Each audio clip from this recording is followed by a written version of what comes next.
لا إله إلا الله لا إله إلا الله.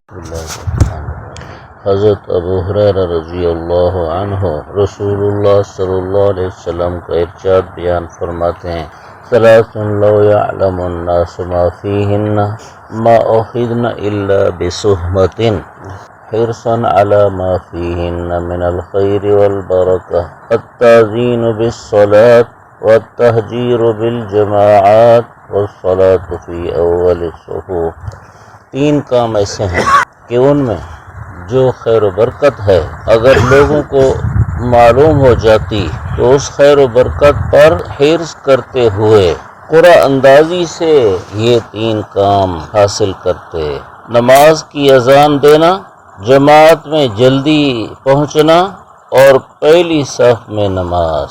تینوں باتوں کا تعلق نماز سے ہے۔ آپ صلی اللہ علیہ وسلم نے ارشاد فرمایا کہ ان تینوں میں بڑی خیر و برکت ہے۔ خیر سے مراد آخرت کی خیر، برکت اسی خیر میں اضافہ بھی ہو سکتا ہے اور دنیا کے فوائد بھی ہو سکتے ہیں، جیسے دین کے فوائد اس میں ہیں۔ اگر وہ خیر و برکت لوگوں کو پتہ چل جاتی تو ہر ایک حرص کرتا کہ وہ خیر و برکت وہ حاصل کرے جس کے لیے قرآن اندازی کرنی پڑتی، اور قرآن اندازی سے جس کی قسمت جاگتی اور اس کا نام آتا تو وہ یہ حاصل کرتا۔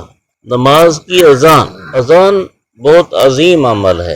جس جگہ تک آس پاس دائیں بائیں مشرق مغرب شمال جنوب جس جگہ تک مؤذن کی آواز جاتی ہے اور جن انسان اور دوسری مخلوق سنتے ہیں، قیامت کے دن اس کے مؤذن ہونے اور مومن ہونے کی گواہی دیں گے، اور خیر کے جتنے گواہ زیادہ ہو جائیں اتنا بہتر ہے۔ یہاں مؤذن کے لیے انسان گواہ ہونے کے بجائے وہ تو ہوں گے، ان کے علاوہ دوسری مخلوقات بھی، درخت پتھر وغیرہ، وہ گواہی دیں گے۔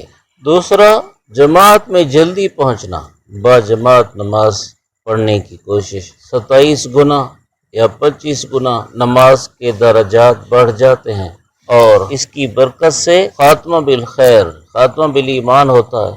پہلی صفوں میں نماز، تیسری چیز پہلی صفوں میں نماز، وہ صفیں جو امام کے ساتھ ملی ہوئی ہیں۔ ایک حدیث پاک میں آیا کہ اللہ تعالیٰ اور اللہ تعالیٰ کے فرشتے رحمت بھیجتے ہیں ان پر جو پہلی صفوں میں نماز پڑھتے ہیں۔ الحمدللہ رب العالمین۔